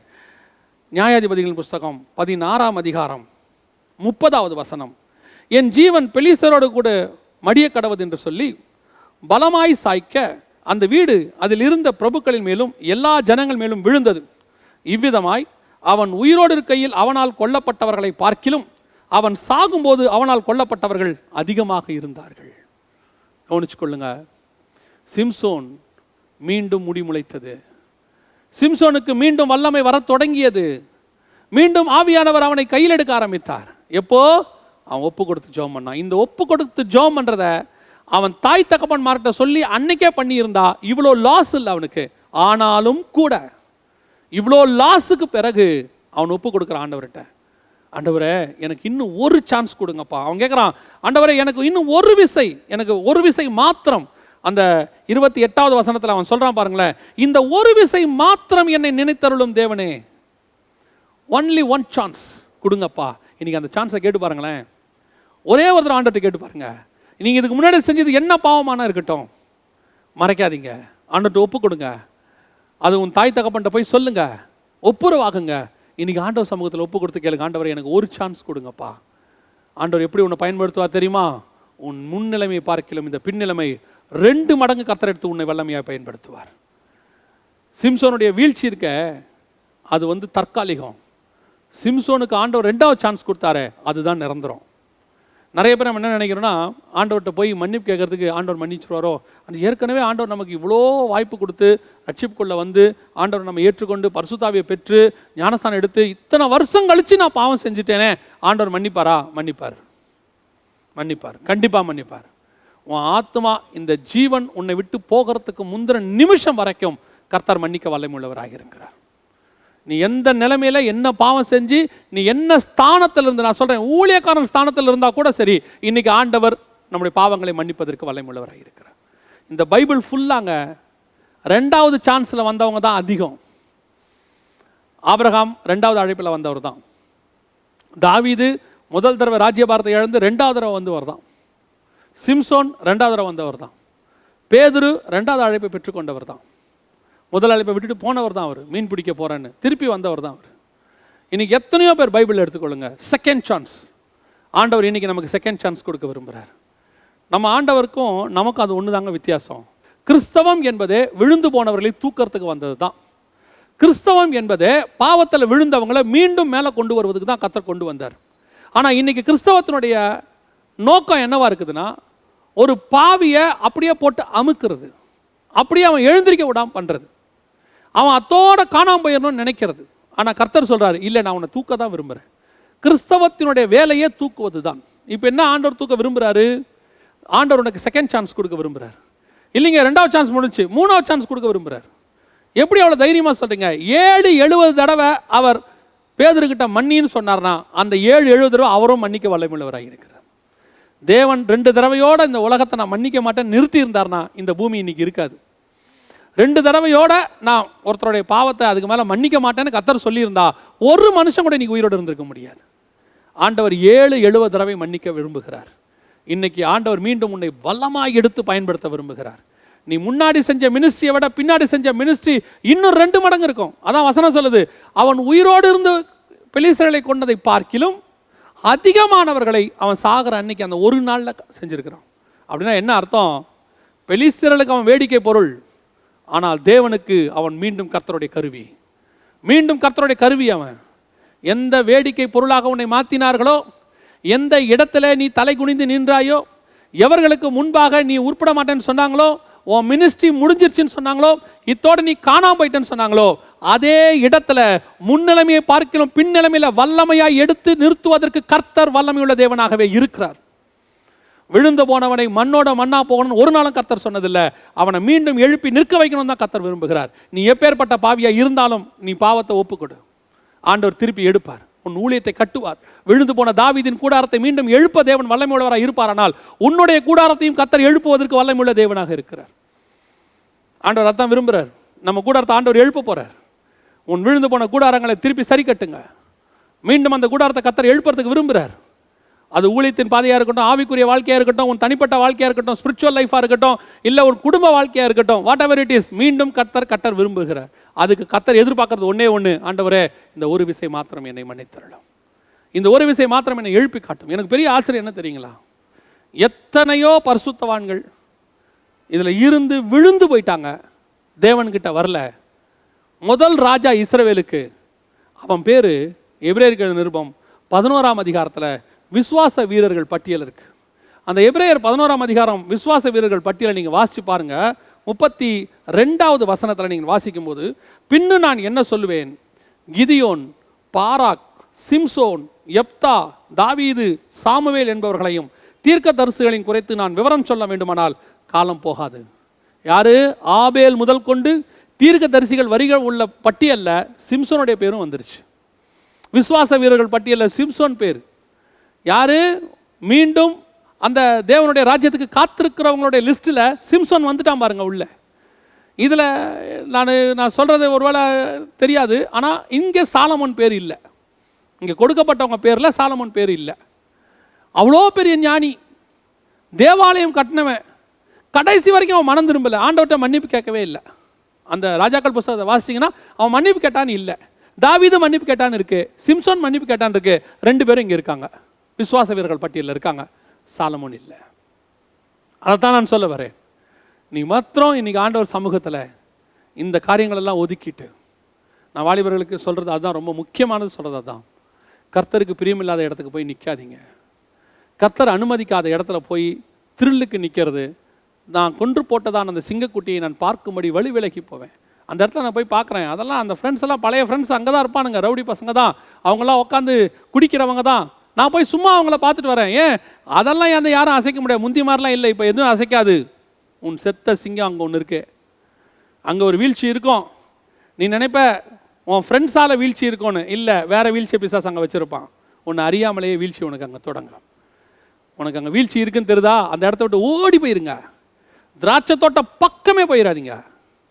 அந்த இடத்துல ஒரு பலகீனம், என்னுடைய பலகீனத்தை தொட்டு பார்க்குற, டெஸ்ட் பண்ணி பார்க்குற ஒரு விஷயம் அங்கே இருக்குன்னு தெரியுதா, ஓடிடுங்க. உங்களுக்கு பிரியமில்லாத ஒரு போஸ்டர் ஒரு ஏரியாவில் ஒட்டியிருக்கான்னு தெரியுதா, அந்த ஏரியா பக்கமே நிற்காதீங்க, பாவத்துக்கு விலகி ஓடுங்க. எதுக்கு சொல்கிறேன் தெரியுமா? நான் அங்கே போவேன், அது என்னை அசைக்காது அப்படின்னு நினைங்க. அப்படி போங்க, அது வீழ்த்தப்படுவீர்கள் ஒரு நாள். 2வது, எது நடந்தாலும் உன் பெற்றோரிடத்தில் சொல்வதற்கு முதலாவதாக நீங்கள் ஆயத்தமாயிருங்கள்.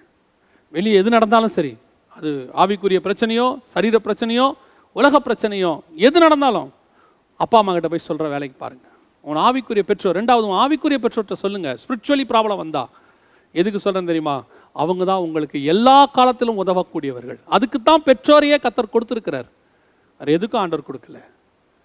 கடைசியாக நீ பாவத்தை நீயே ஒத்துக்கிட்டினா கர்த்தர் ஆசாரியர்கள் மூலமாக, ஊழியர்கள் மூலமாக உனக்கு சமாதானமான ஒரு பாவ மன்னிப்பை பெறும்படி செய்வார். பேதுருவுக்கும் யூதாஸுக்கும் அது ஒன்று தான் வித்தியாசம்.